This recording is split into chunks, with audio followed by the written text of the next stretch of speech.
حضرت یوسف علیہ السلام کا حضرت اسحاق علیہ السلام سے کیا رشتہ ہے؟ حضرت یوسف علیہ السلام حضرت اسحاق علیہ السلام کے پوتے ہیں۔ حضرت یوسف علیہ السلام حضرت اسحاق علیہ السلام کے پوتے ہیں۔ لوگوں کو اپنے خاندان کی بڑی معلومات ہوتی ہے، نبیوں کے، صحابہ کے، اولیاء کے خاندان، ان کے مقدس رشتوں کے بارے میں معلومات بھی ہمیں ہونی چاہیے۔ جواب بالکل درست دے دیا ہے۔ سب سے پہلے حسنی و حسینی سید کون ہے؟ بڑا کمال کا سوال ہے، کیونکہ اس حسنی حسینی سیدوں کے بارے میں تو سنا ہے، مگر سب سے پہلے حسنی حسینی سید کون تھے؟ Beautiful question. سب سے پہلے حسنی و حسینی سید حضرت عبداللہ محض رضی اللہ تعالی عنہ ہیں۔ سیدنا عبداللہ محض رضی اللہ تعالی عنہ، جواب درست دے دیا ہے۔ عالم کی زینت کیا ہے؟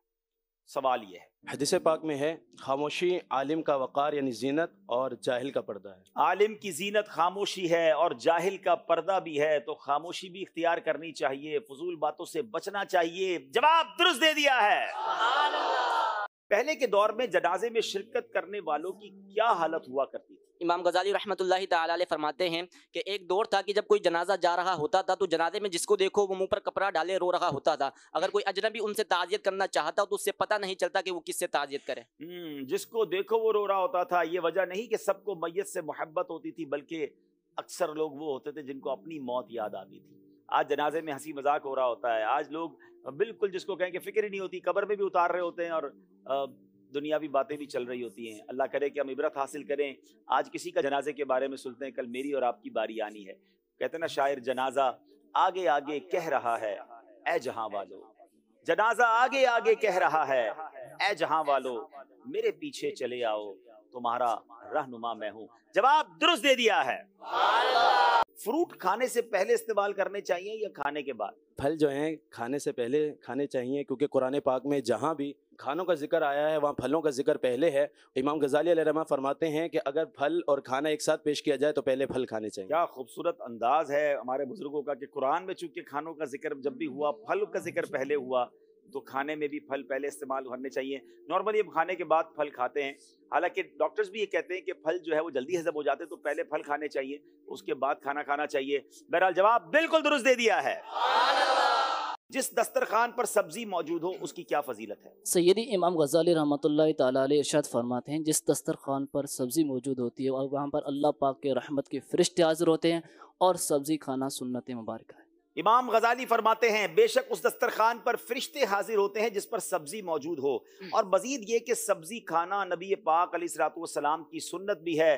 جواب درست دے دیا ہے۔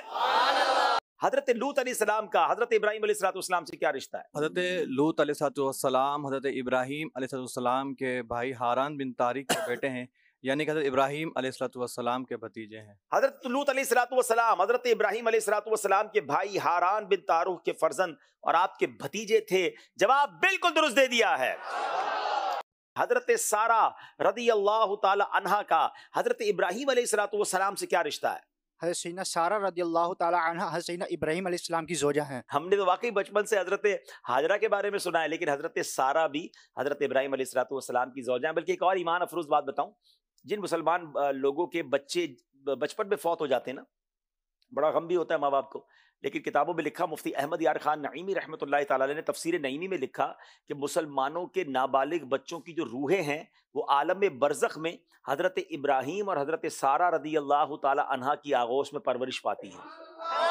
کیا شاندار قدرت نے انتظام کیا ان بچوں کے لیے۔ ماں باپ کے لیے کتنی بڑی تسلی ہے کہ ہمارے پاس سے تو چلے گئے مگر حضرت ابراہیم کی گود میں ہیں، ان کی آغوش میں ہے۔ سبحان اللہ۔ جواب درست دے دیا ہے۔